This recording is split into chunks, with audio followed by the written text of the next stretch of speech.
வணக்கம். நவம்பர் 13ஆம் தேதி இன்னைக்கான முதல் பதிவு. பங்குச்சந்தையில் நடந்த சில விஷயங்களை விரைவாக பார்க்கலாம். முக்கியமான தகவல், நான் செபி ரெஜிஸ்டர்ட் அட்வைசர் கிடையாது. நம்ம சேனல்ல இருந்து எப்போதுமே ஸ்டாக் ரெக்கமெண்டேஷன்ஸ் கிடையாது. யூடியூப் சேனல் மட்டும் இல்லைங்க, மற்ற சோஷியல் மீடியா பிளாட்ஃபார்மான இன்ஸ்டாகிராம், வாட்ஸ்அப், டெலிகிராம்ல இருந்து கூட நாம ஸ்டாக் ரெக்கமெண்டேஷன்ஸ் வழங்குவதில்லை. மேலும் பணத்தை வாங்கிட்டு எந்த சேவையும் வழங்குவது இல்லை. பல போலியான குரூப் இயங்கிட்டு இருக்கு. தயவு செய்து ஜாகிரதையாக இருங்க. இந்த வீடியோவில் காட்டக்கூடிய அனைத்து கம்பெனிகளும் வெறும் இன்ஃபர்மேஷனல் பர்பஸ்க்காக மட்டுமே முதலீடு செய்யுங்கன்னு சொல்கிற வீடியோ கிடையாது. எந்த ஒரு முதலீட்லையும் ரிஸ்க் இருக்கும். ரிஸ்க் புரியாமல் இன்வெஸ்ட் செய்யாதீங்க. ரிஸ்க் புரியலன்னா தயவு செய்து இன்வெஸ்ட்மெண்ட்டை தவிர்த்துருங்க. நம்ம ருபி டிரைவர் சேனலை ஆதரிக்கிற அனைத்து நல்ல உள்ளங்களுக்கும் நன்றி. சில இண்டிவிஜுவல் ஸ்டாக்ஸ் மற்றும் செய்திகள் விரைவாக பார்க்கலாம். நேற்று நவம்பர் 12ஆம் தேதி நிஃப்டி 1% கீழே க்ளோஸ் ஆயிருக்கு. ஃபாரின் இன்ஸ்டிடியூஷனல் இன்வெஸ்டர்ஸ் 12,500 கோடி ரூபாய்க்கு வாங்கியிருக்கிறாங்க. 15,500 கோடி ரூபாய்க்கு விற்பனை நடத்தியிருக்கிறாங்க. நெட் செல்லர்ஸாக இருந்திருக்கிறாங்க 3,024 கோடி ரூபாய்க்கு. டொமஸ்டிக் இன்ஸ்டிடியூஷனல் இன்வெஸ்டர்ஸ் 10,300 கோடி ரூபாய்க்கு வாங்கியிருக்கிறாங்க. 8,500 கோடி ரூபாய்க்கு விற்பனை நடத்தியிருக்கிறாங்க. நெட் பையர்ஸாக இருந்திருக்கிறாங்க 1,854 கோடி ரூபாய்க்கு. இந்தியாவுடைய ரீட்டைல் இன்ஃப்ளேஷன் எதிர்பார்த்த மாதிரி அதிகரிச்சிருக்கு. அக்டோபர் மாதத்திற்கு 6.2%, 14 மாத ஹையை எட்டியிருப்பதாக மணி கண்ட்ரோலில் அப்டேட் கொடுத்துருக்காங்க. செப்டம்பர் மாதத்தில் 5.5% இருந்தது.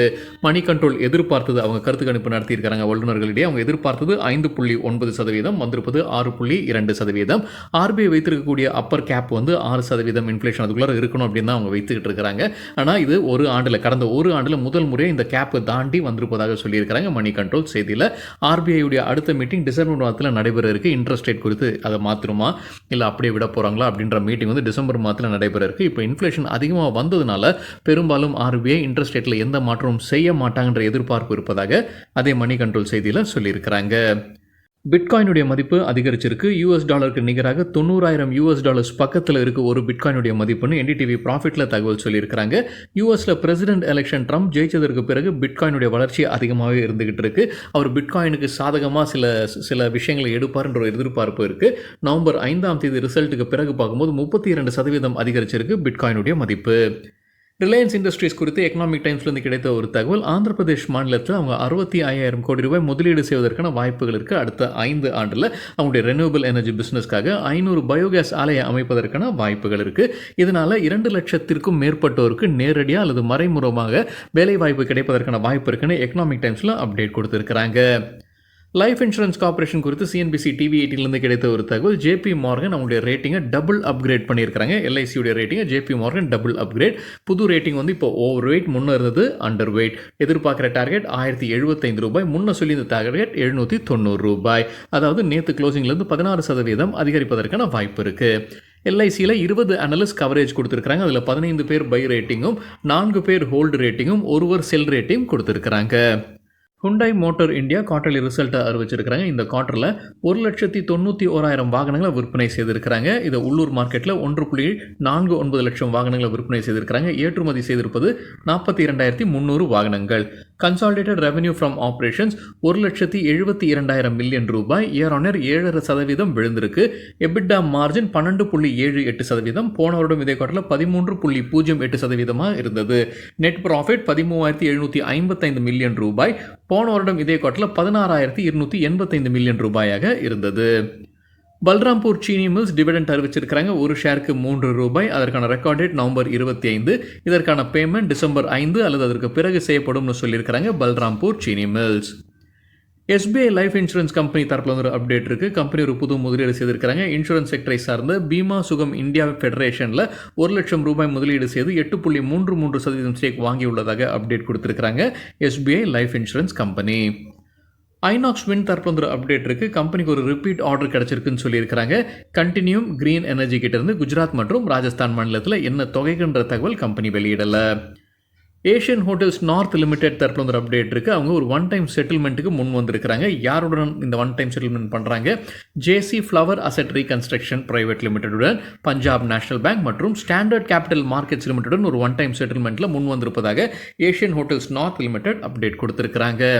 அசோக் லேலனுக்கு எல்கேபி ரிசர்ச் பை ரேட்டிங் கொடுத்துருக்காங்க. எதிர்பார்க்குற டார்கெட் 263, தற்போதைய லெவலில் இருந்து 19% அதிகரிப்பதற்கான வாய்ப்பு இருக்குது. General insurance corporation of India quarterly ரிசல்ட்டை அறிவிச்சிருக்கிறாங்க. கிராஸ் பிரீமியம் 8,413 கோடி ரூபாய், போன வருடம் இதே குவார்ட்டரில் 10,762 கோடி ரூபாயாக இருந்தது. ப்ராஃபிட் ஆஃப்டர் டேக்ஸ் 1,861 கோடி ரூபாய், போன வருடம் இதே குவார்ட்டரில் 1,605 கோடி ரூபாயாக இருந்தது. ஆலம்பிக் ஃபார்மா தற்போது அப்டேட் இருக்குது. கம்பெனியுடைய மருந்துக்கு United States Food and Drug Administration ஒப்புதல் வழங்கியிருக்கிறாங்க. ஹார்ட் ஃபெயிலியர் சிகிச்சைக்கு பயன்படுத்தக்கூடிய மருந்துன்னு சொல்லியிருக்கிறாங்க.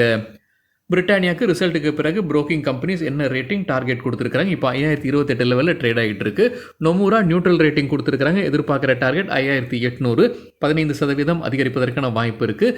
ரிசல்ட் எதிர்பார்த்ததை காட்டிலும் குறைவாகத்தான் வந்திருக்கு நம்மளுடைய கருத்தை சொல்லியிருக்காங்க நொமூரா. மார்கன் ஸ்டான்லியும் அதுதான் சொல்லியிருக்காங்க. Q2 மிஸ் ஆயிருக்கு. ஈக்குவல் வெயிட் ரேட்டிங் கொடுத்துருக்காங்க. எதிர்பார்க்குற டார்கெட் 5,424. சிஇ இன்ஃபோ சிஸ்டம்ஸ் தற்போது அப்டேட் இருக்குது. மேப் மை இந்தியா பிராண்ட் வைத்திருக்கக்கூடிய நிறுவனம் ஒரு ஜாயிண்ட் வெஞ்சர் அமைக்கிறாங்க. ஹுண்டாய் ஆட்டோ எவர் கார்பரேஷனுடன் ஒரு joint venture.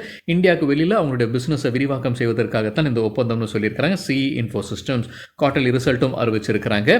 Consolidated revenue from operations 104 கோடி ரூபாய், இயர் ஆன் இயர் 14% அதிகரிச்சிருக்கு. ப்ராஃபிட் ஆஃப்டர் டேக்ஸ் 30 கோடி ரூபாய், இயர் ஆன் இயர் 8% விழுந்திருக்கு.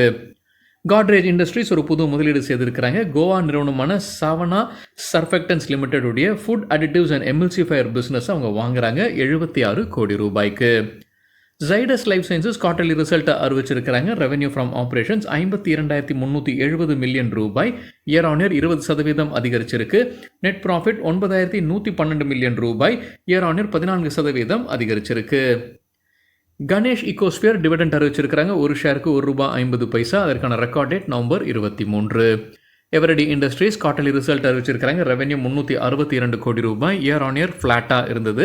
ப்ராஃபிட் ஆஃப்டர் டேக்ஸ் 30 கோடி ரூபாய், இயர் ஆன் இயர் 16% அதிகரிச்சிருக்கு. எல்ப்ரோ இன்டர்நேஷனல் டிவிடெண்ட் அறிவிச்சிருக்கிறாங்க. ஒரு ஷேருக்கு ₹70. அதற்கான record date November 26. BHEL Bharat heavy electricals limited தரப்புல அப்டேட் இருக்குது. அவங்களுக்கு ஒரு தெர்மல் பவர் பிளான்ட்டான ப்ராஜெக்ட் கிடச்சிருக்கு NTPC கிட்டேருந்து. என்ன தொகைக்குன்ற தகவல் கம்பெனி வெளியிடலை. பாரத் குளோபல் டெவலப்பர்ஸ் லிமிடெட் நேற்று இன்ட்ராடேல 5% அப்பர் சர்க்கியூட்டை எட்டியிருக்கு. கம்பெனி தரப்பு அப்டேட் இருக்குது. நவம்பர் 18 போனஸ் குறித்து முடிவெடுக்க இருக்கிறாங்க. போனஸ் பெரும்பாலும் 8 ஷேர்ஸ் வழங்குவதற்கான வாய்ப்பு இருக்குது. 10 ஷேர்ஸ் வைத்திருந்தால் ரெக்கார்ட் டேட் படி. அதே போல் ஸ்டாக் ஸ்பிளிட் மற்றும் டிவிடெண்ட் குறித்தான முடிவும் அன்னைக்கு, அதாவது நவம்பர் 18 எடுக்கப்படும் சொல்லியிருக்கிறாங்க Bharat global developers. NBCC India அவங்களுக்கு கிடைத்த புது ஆர்டர்ஸுடைய அப்டேட் வெளியிட்டிருக்கிறாங்க. ஒட்டுமொத்த மதிப்பு 449 கோடி ரூபாய். யார்கிட்ட இருந்து ஸ்பிளிட் அப் கொடுத்துருக்காங்க. கெயில் நிறுவனத்துக்கிட்ட இருந்து 50 கோடி ரூபாய், நியூ இந்தியா அஷூரன்ஸ் கிட்ட இருந்து 136 கோடி ரூபாய், உத்தரப்பிரதேஷ் அரசு கிட்ட இருந்து 263 கோடி ரூபாய் மதிப்பிற்கான ஆர்டர்ஸ் இது. ICICI பேங்குக்கு Morgan Stanley over weight rating கொடுத்துருக்காங்க. டார்கெட் பிரைஸை உயர்த்தி இருக்கிறாங்க. புது டார்கெட் 1,650 ரூபாய். ஷில்பா மெடிக்கேர் தரப்பு அப்டேட் இருக்குது. கம்பெனியுடைய மருந்துக்கு United States Food and Drug Administration ஒப்புதல் வழங்கியிருக்கிறாங்க. ஹைப்பர் ஃபாஸ்பேட்டீமியா பேஷண்ட்ஸுக்கு இந்த மருந்து பயன்படுத்த போகிறதாக சொல்லியிருக்கிறாங்க Shilpa medicare. Sandur manganese and iron ore limited தரப்பு அப்டேட் இருக்குது. ஏப்ரல் மாதத்தில் ஒரு அறிவிப்பு வெளியிட்டிருந்திருக்கிறாங்க. அவங்க அர்ஜா ஸ்டீல் பிரைவேட் லிமிடெட்டை டேக் ஓவர் பண்ண போகிறதாக. இப்போ அந்த டிரான்சாக்ஷன் முடிவுற்றதாக அப்டேட் கொடுத்துருக்காங்க Sandur manganese. Relicab cable manufacturing limited தரப்பு அப்டேட் இருக்குது. அவங்களுக்கு டாடா பவர் கிட்ட இருந்து வெண்டர் ரெஜிஸ்ட்ரேஷன் அங்கீகாரம் கிடைத்திருப்பதாக அப்டேட் கொடுத்துருக்காங்க. அடுத்ததாக அதானி குரூப் மற்றும் டாரன் குரூப் கிட்ட இருந்தும் இதே மாதிரியான அங்கீகாரம் கிடைக்கும்ன்ற எதிர்பார்ப்பு இருக்குன்னு ரெலிகேப் கேபிள் மேனுஃபேக்சரிங் லிமிடெட் அப்டேட் கொடுத்துருக்காங்க. ஆசாத் இன்ஜினியரிங் தரப்புல அப்டேட் இருக்குது. அவங்க ஒரு ஃப்ரெஞ்ச் கம்பெனியோட ஒரு சப்ளை அக்ரிமெண்ட்டில் கையெழுத்திட்டு இருக்கிறாங்க. 340 கோடி ரூபாய்க்கான அக்ரிமெண்ட் இது. தேவ் ஐடி லிமிடெட் டிவிடெண்ட் அறிவிச்சிருக்கிறாங்க. ஒரு ஷேருக்கு 25. அதற்கான record date November 26. Varun beverages இந்தியாவில் பெப்சி ஃப்ரான்ச்சைசி நடத்தக்கூடிய நிறுவனம். அவங்க 3 முதலீடு செய்வதற்கான வாய்ப்புகள் இருக்குன்னு சொல்லியிருக்கிறாங்க. ஒன்று, டான்சானியா நாட்டில் SBC டான்சானியா லிமிடெட்டில் 100% ஸ்டேக் வாங்குவதற்கான வாய்ப்பு. 13,040 மில்லியன் ரூபாய் முதலீடு செய்கிறதுக்கான வாய்ப்புகள் இருக்குது. கானாவில் SBC பீவரேஜஸ் கானா லிமிடெட் 100% ஸ்டேக் வாங்குவதற்கான வாய்ப்புகள் இருக்குது. 1,271 மில்லியன் ரூபாய்க்கு. அதே போல் லூனார் மெக் டெக்னாலஜிஸில் மீதம் இருக்கிற கிட்டத்தட்ட 40% ஸ்டேக்கை 2,000 மில்லியன் ரூபாய்க்கு வாங்குவதற்கான வாய்ப்புகள் இருக்குன்னு அப்டேட் கொடுத்துருக்காங்க வருண் பீவரேஜஸ். தங்கமயில் ஜுவல்லரி அவங்களுடைய அடுத்த கடையை திறக்கிறாங்க. நவம்பர் 17 தமிழ்நாட்டில் கோயம்புத்தூரில் அவங்க திறப்பதாக அப்டேட் கொடுத்துருக்குறாங்க. சன் டிவி நவம்பர் 13 டிவிடெண்ட் கொடுத்து முடிவெடுக்க இருக்கிறாங்க. அதற்கான ரெக்கார்ட் டேட் முன்னே அறிவிச்சிருந்தாங்க, ஆனால் இதை மாற்றியிருக்கிறாங்க. புது record date November 26. Dilip Buildcon limited தற்போது அப்டேட் இருக்குது. அவங்களுடைய ஒரு கன்சார்டியமுக்கு ஒரு டெண்டர் கிடச்சிருக்கு. பாரத் சஞ்சார் நிகம் லிமிடெட் BSNL ஒரு டெண்டர் 1,625 கோடி ரூபாயில் அவங்க தான் வெற்றிகரமாக லோவஸ்ட் பிட்டராக இருக்கிறாங்க. அவங்க அந்த கூட்டணிக்கு தான் கிடச்சிருக்கு. அதில் அவங்களுடைய பங்கு என்ன அப்படின்றது அவங்க விளக்கலை. Dilip Buildcon limited. Tata power கம்பெனியுடைய ஷேர்ஸை லைஃப் இன்சூரன்ஸ் கார்ப்பரேஷன் எல்ஐசி விற்பனை செய்திருக்கிறாங்க. நவம்பர் 12ஆம் தேதி 5.9% ஸ்டேக் வைத்திருந்திருக்கிறாங்க. இந்த டிரான்சாக்ஷனுக்கு பிறகு 3.8% குறைச்சிருக்கிறாங்க. பிரேம்கோ குளோபல் ஸ்பெஷல் டிவிடெண்ட் அறிவிச்சிருக்கிறாங்க. ஒரு ஷேருக்கு ₹39. அதற்கான ரெக்கார்ட் டேட் நவம்பர் 22. இந்த ஸ்பெஷல் டிவிடெண்டுக்கான பேமெண்ட் டிசம்பர் 11 அல்லது அதற்கு பிறகு செய்யப்படும்னு சொல்லியிருக்கிறாங்க பிரேம்கோ குளோபல். இந்துஸ்தான் ஃபுட்ஸ் குவார்ட்டர்லி ரிசல்ட்டை அறிவிச்சிருக்கிறாங்க. டோட்டல் இன்கம் 31% அதிகரிச்சிருக்கு. இயர் ஆன் இயர் கம்பேரிசனில் ₹886 கோடி. ப்ராஃபிட் ஆஃப்டர் டாக்ஸ் ₹23 கோடி, 7% விழுந்திருக்கு. பிஎஸ்சி குவார்ட்டர்லி ரிசல்ட் அறிவிச்சிருக்கிறாங்க. மணி கண்ட்ரோல்லேருந்து கிடைத்த தகவல் consolidated revenue from operations ₹746 crore. Year on year 23%, quarter on குவார்டரும் 23% அதிகரிச்சிருக்கு. நெட் ப்ராஃபிட் 187% அதிகரிச்சிருக்கு. ₹347 crore. Year on year 187%, quarter on குவார்டரில் 31% அதிகரிச்சிருக்கு. ஆரோபிந்தோ ஃபார்மா தரப்புல ஒரு அப்டேட் இருக்கு. ஹைதராபாத் ஆலைக்கு European medicines agency European authorities good manufacturing ப்ராக்டிஸ்க்கான அங்கீகாரம் வழங்கியிருப்பதாக அப்டேட் கொடுத்துருக்குறாங்க. நைகா குவார்ட்டர்லி ரிசல்ட்டை அறிவிச்சிருக்கிறாங்க. Revenue from operations ₹18,747 million. Year on year 24% அதிகரிச்சிருக்கு. Net profit ₹130 million. Year on year 66% அதிகரிச்சிருக்கு. பாலிப்ளெக்ஸ் கார்ப்பரேஷன் ₹9 டிவிடெண்ட் அறிவிச்சிருக்கிறாங்க. அதற்குரிய ரெக்கார்ட் டேட் நவம்பர் 26ஆம் தேதி. ஜிபிடி இன்ஃப்ரா ப்ராஜெக்ட்ஸ் டிவிடெண்ட் அறிவிச்சிருக்கிறாங்க. ஒரு ஷேருக்கு ₹1. அதற்கான ரெக்கார்ட் டேட் நவம்பர் 25. குவார்ட்டர்லி ரிசல்ட்டும் அறிவிச்சிருக்கிறாங்க. ரெவென்யூ ₹281 கோடி. இயர் ஆன் இயர் 27% அதிகரிச்சிருக்கு. ப்ராஃபிட் ஆஃப்டர் டாக்ஸ் ₹22 கோடி. இயர் ஆன் இயர் 90% அதிகரிச்சிருக்கு. ஆக்ஸோ நோபல் இந்தியா தரப்புல ஒரு அப்டேட் இருக்கு. பிஎஸ்சி வார்னிங் லெட்டர் அனுப்பியிருக்கிறாங்க. என்ன குற்றச்சாட்டு? போர்ட் மீட்டிங் நடந்துகிட்டு இருக்கிற சமயத்திலே அவங்க இன்வெஸ்டர் பிரசன்டேஷனை அவங்க சப்மிட் பண்ணியிருக்கிறாங்க ஸ்டாக் எக்ஸ்சேஞ்சுக்கு. இதற்காக வார்னிங் லெட்டர் அனுப்பப்பட்டிருக்குன்னு சொல்லியிருக்கிறாங்க ஆக்ஸோ நோபல் இந்தியா. நவம்பர் 13ஆம் தேதி இன்னைக்கு குவார்ட்டர்லி ரிசல்ட் அறிவிக்கக்கூடிய சில கம்பெனிகளுடைய பெயர்கள்: Eicher Motors, Royal Enfield brand வைத்திருக்கக்கூடிய company, Kalyan Jewellers, Torrent Power, Vodafone Idea, Apollo Tyres, Godrej Industries, Sun TV, NBCC India, AstraZeneca Pharma, Happiest Minds Technologies, Rashtriya Chemicals and Fertilizers, KRPL, FIEM Industries, Dish TV மற்றும் Heranba Industries. Gainers with high volume பட்டியலை விரைவாக பார்க்கலாம். இது நேற்றுக்கான data. High volume எப்படி சொல்கிறோன்னா, நேற்று வால்யூமுடன் கடந்த 10 நாளைக்கான ஆவரேஜ் வால்யூமை ஒப்பிடும்போது 100% மேலே இருக்கிற சில ஸ்டாக்ஸ். கெய்னர்ஸ்ன்னு சொல்லும்போது ஷேர் ப்ரைஸ் அதிகரித்திருக்க வேண்டும்.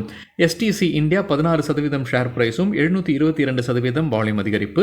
கேஐஓசிஎல் 12% ஷேர் ப்ரைஸ் 2344% வால்யூம் அதிகரித்தது. Neuland Laboratories 11% share price 675% volume. Tera Software 10% share price உயர்ந்தது 1770% வால்யூம் அதிகரிப்பு. எலக்ட்ரோதம் 10% ஷேர் ப்ரைஸும் 1011% வால்யூம் அதிகரிப்பு. சாஸ்கன் டெக்னாலஜி 10% ஷேர் பிரைஸ் அதிகரித்தது 2600% வால்யூம் அதிகரிப்பு. Uno Minda 9% share price 1077% volume. Jubilant Foods 6% share price உயர்ந்தது 700% வால்யூம் அதிகரிப்பு. மேக்ரோடெக் டெவலப்பர்ஸ் 5% ஷேர் பிரைஸ் அதிகரிப்பு 324% வால்யூம் அதிகரிப்பு. லூசர்ஸ் வித் ஹை வால்யூம் பட்டியலில் குளோபல் ஸ்பிரிட்ஸ் 12% வீழ்ச்சி 630% வால்யூம் அதிகரித்தது. விஷ்ணு கெமிக்கல்ஸ் 12% வீழ்ச்சி 180% வால்யூம் அதிகரிப்பு. ஆண்டனி வேஸ்ட் ஹேண்ட்லிங் செல் 10% சரிந்தது 458% வால்யூம் அதிகரிப்பு. ஐடிஐ 10% வீழ்ச்சி 5279% அதிகரித்தது வால்யூம். ஹெர்குலஸ் ஆயில்ஸ் 10% வீழ்ச்சி 1223% வால்யூம் அதிகரிப்பு. ரேட்கெயின் டிராவல் டெக்னாலஜிஸ் 10% சரிந்தது 430% வால்யூம் அதிகரிப்பு. பஜாஜ் கன்சூமர் 8% வீழ்ச்சி 100% வால்யூம் அதிகரிப்பு. பிரிட்டானியா 7% சரிந்தது 1224% வால்யூம் அதிகரிப்பு. சரிங்க, இதுதான் சில விஷயங்கள் என்னுடைய பார்வைக்கு எட்டியது. நன்றி, வணக்கம்.